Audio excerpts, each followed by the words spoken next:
Muling naudlot ang nakatakdang rocket launch ng South Korea. Nitong Oktubre pa dapat na i-launch ang rocket pero ilang beses itong naudlot dahil sa mga problemang teknikal. Sa ngayon, umiiral pa rin ang no flying, no sailing at no fishing policy mula sa NDRRMC. Makibalita tayo live kay Steve Kailisan. Steve. Maki Mark, alas 3 ng hapon, oras dito sa Pilipinas at alas 4 naman ng hapon, oras yan sa South Korea.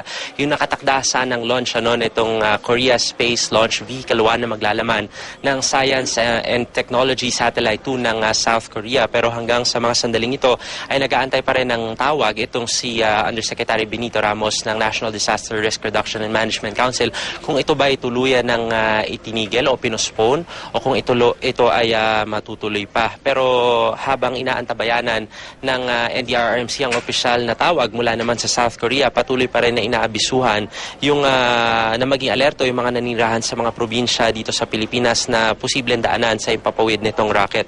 Ayon kay Yusek Benito Ramos, kung natuloy kanina yung launch bandang alas 3 ng hapon, 9 na minuto lang daw ang hihintayin para masabi ng South Korea kung successful yung launch. Dito naman sa Pilipinas ay bibilang ng 15 hanggang 20 minuto bago malaman kung may mga nahulog bang debris sa pagdaan nito sa ating airspace. Pero may mga natanggap ng impormasyon itong si Yusek Ramos na itinigil daw pansamantala 17 minutes bago yung launch nitong KSLV ng Korea, kaya hindi pa ito natuloy. Pero gayunman ay nag-aantay pa rin tayo ng opisyal na report o tawag na manggagaling sa South Korea. Habang wala pang opisyal na report ay nagpapatupad pa rin ng no sailing at no fishing zone sa mga probinsya ng Camarines Sur, Camarines Norte, Albay, Sorsogon, Catanduanes, Northern, Eastern at Western Samar, Southern Leyte, Surigao del Norte, Surigao del Sur at mga isla ng Dinagat at Siargao. Samantala, umiiral pa rin yung partial closure of airspace at partial airspace restriction naman yung ipinatutupad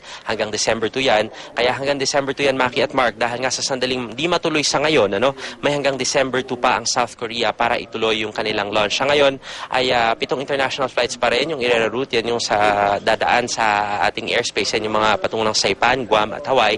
Agad naman daw ililift itong restrictions sa sandaling matuloy na o maging successful yung launch. Alam niyo, Maki Mark, ito na yung third attempt ng South Korea na mag-launch ng kanilang Science and Technology Satellite. Una silang nag-attempt noong 2009 at sinundan niya noong 2010 pero kapwa bigo yung mga naturang launch. Kaya kung sakaling matutuloy ito ngayon, ay malaki raw may tutulong nito sa scientific and research and exploration, di lamang ng South Korea, kundi ng iba pang mga bansa. Maki Mark?